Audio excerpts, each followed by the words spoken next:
कभी अगर बनना हो तो बाज बनना, लेकिन कभी तोता मत बनना। तोता बोलता तो बहुत है, लेकिन ज़्यादा ऊंचाई तक उड़ नहीं सकता। बाज बोलता बहुत कम है, लेकिन सबसे ऊंचाई पर उड़ता है, और बाकी पंछियों का राजा होता है एक बाज। आज मैं आपको 5 ऐसे पॉइंट्स बताऊंगा जो कि हर इंसान को बाज से सीखना चाहिए, और लाइफ की बहुत बड़ी लर्निंग है इन 5 पॉइंट्स में। पहला लेसन, ईगल फ्लाई अलोन। बाज अकेले उड़ता है और बाकी पंछियों के मुकाबले सबसे ऊंचाई पर उड़ता है। बाज अकेले उड़ेगा, लेकिन कभी भी चिड़िया और छोटे पंछियों के साथ नहीं उड़ेगा। बाज हमेशा या तो बाज के साथ उड़ता है या फिर अकेला उड़ता है। और इस समय यह सीख मिलती है कि छोटी सोच वाले लोगों से हमेशा दूर रहें और अकेले रहो, क्योंकि यही वो समय है जब खुद को जानने का असली मौका मिलता है।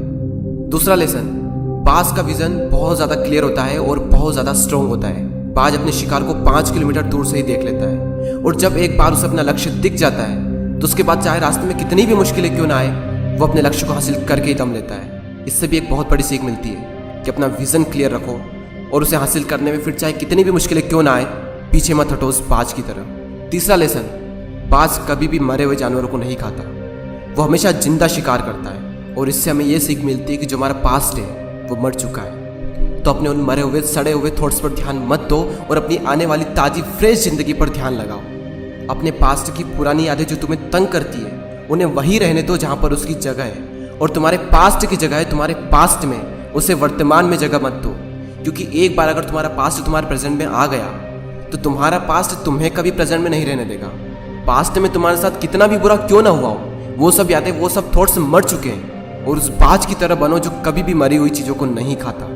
चौथा लेसन, जब आंधी तूफान आते हैं तो बाज बहुत ज़्यादा एक्साइटेड हो जाता है। जब बारिश होती है तो सारे पंछी छिपकर बैठ जाते हैं, लेकिन बाज को बड़ा मजा आता है। जब तेज हवाएं चलती है तो बाज उन हवाओं के सहारे और तेजी से ऊपर की ओर उठता है, और ऊपर उड़ते उड़ते इतना ऊपर उड़ जाता है कि बादलों से भी ऊपर पहुंच जाता है।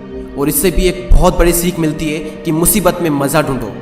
और नेपोलियन हिल ने एक बार कहा था कि हर बड़ी चुनौती अपने साथ में एक बहुत बड़ा अवसर लेकर आती है। तो उस बाज की तरह तुम भी अपने अवसर को पहचानो, और जिस दिन तुमने अवसरों को पहचान लिया तो सारी मुश्किलें तुम्हारे नीचे होगी और तुम उन मुश्किलों के ऊपर होंगे। फिफ्थ लेसन, बाज अपने घोंसलों में से सॉफ्ट घास को हमेशा निकाल देता है, ताकि बाज का जो बच्चा होता है वो उसमें कंफर्टेबल ना हो सके। क्योंकि अगर वो घोंसले में कंफर्टेबल हो गया तो वो वहीं रहना पसंद करेगा, लेकिन बाज ऐसा कभी होने नहीं देता। बाज एक पंछी है और उसे भी ये बात पता है कि there is no growth in comfort zone. लेकिन हम तो इंसान है ना, और इंसान होने के बावजूद भी कई सारे लोग इस बात को समझते ही नहीं।